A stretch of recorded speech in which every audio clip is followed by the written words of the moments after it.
People are very mad at Travis Kelce bumping Andy Reid on the sideline. And the optics of it at first, I was like, whoa, that's not going to be good. I was thinking more along the lines of like Taylor Swift's, the Swifties were going to come out and be like, she can't be with him anymore. Abusive. She can't be with him. Look at that rage. Look at that anger. Dude was wildly frustrated in the first half of that game. 1 target, 1 catch, 1 yard. And being taken out of the game in certain situations, he was very upset.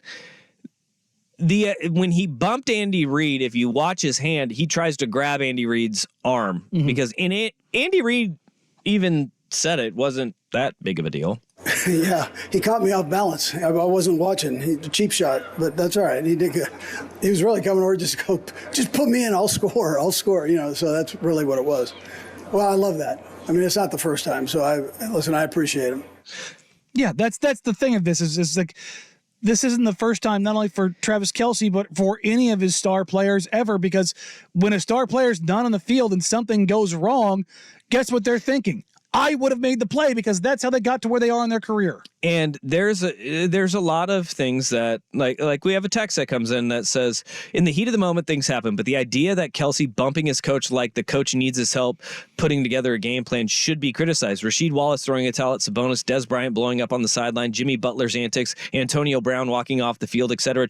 Travis Kelce's actions treat Kelce's actions the same energy, not the end of the world, but being afraid to criticize that less than ideal behavior is straight up soft. No, here's the thing.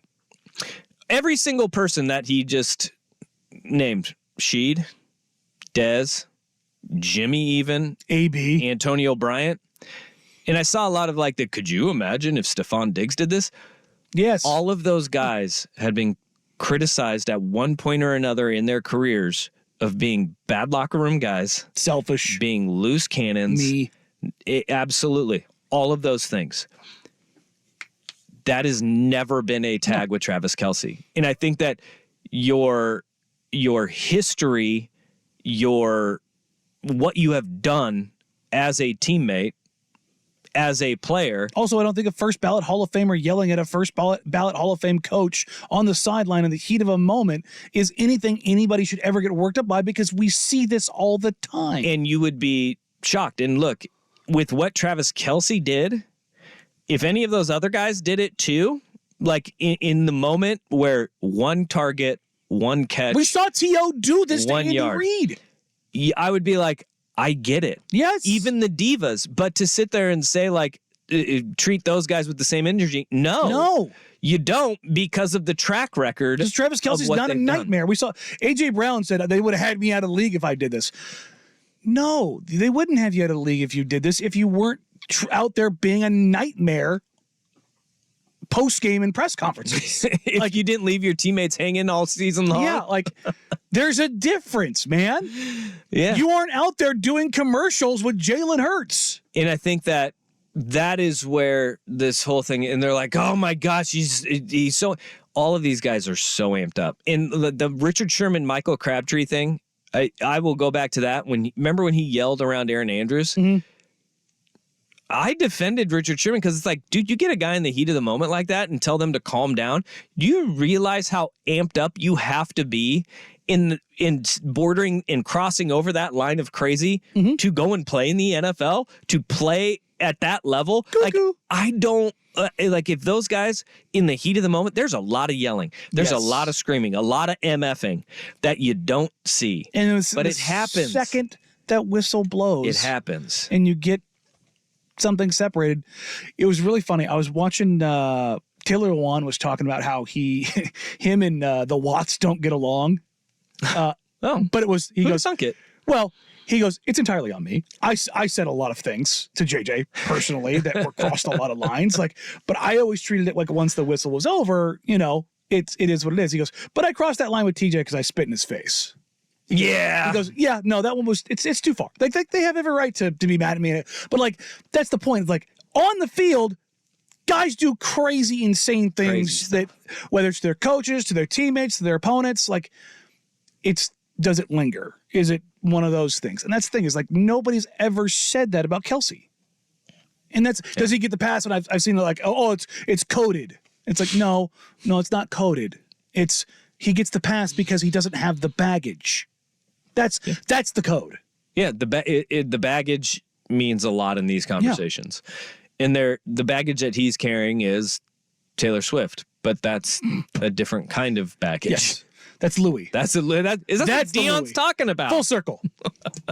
I love it. I love how upset people got in just like, needs to get him out. That guy, there's no place for that in football. Like there is. Do you see what they're trying to do on every play? And Kill Andy somebody. Reid like tripping over his own feet was also very funny because he didn't see Travis Kelce coming, and he just bumped him. And he's like, "Whoa, wait!" And again, I guarantee what Andy said in the postgame was not like, "Oh, let me kind of diffuse this situation. This is a problem."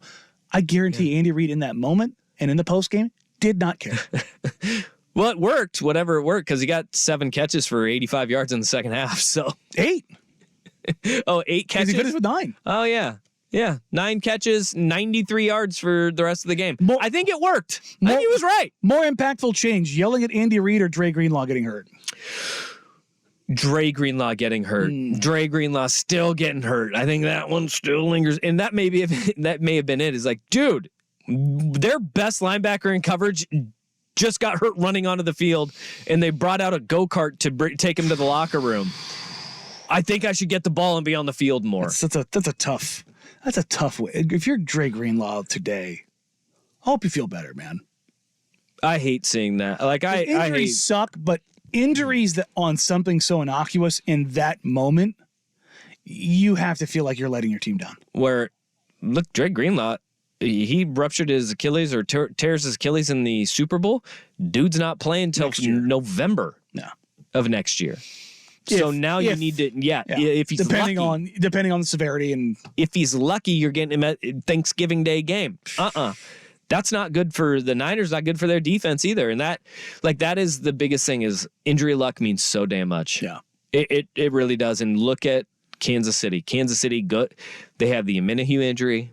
They have the Joe Thuney injury. And they still just keep chipping away. And what's insane about this, before we get to the worst day, we questioned where that pass rush was going to come from. They were in Purdy's face the entire game. Yeah.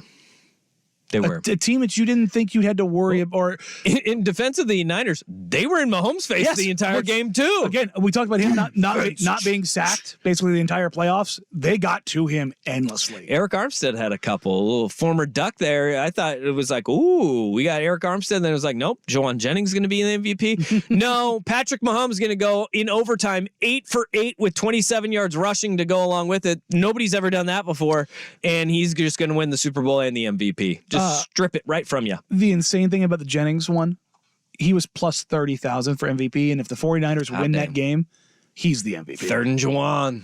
Imagine that. You just throw in a nice little imagine you threw a little 10 spot down. Yeah. But that would be nice. Turn into a couple grand off of sideways bet. That would have been very nice.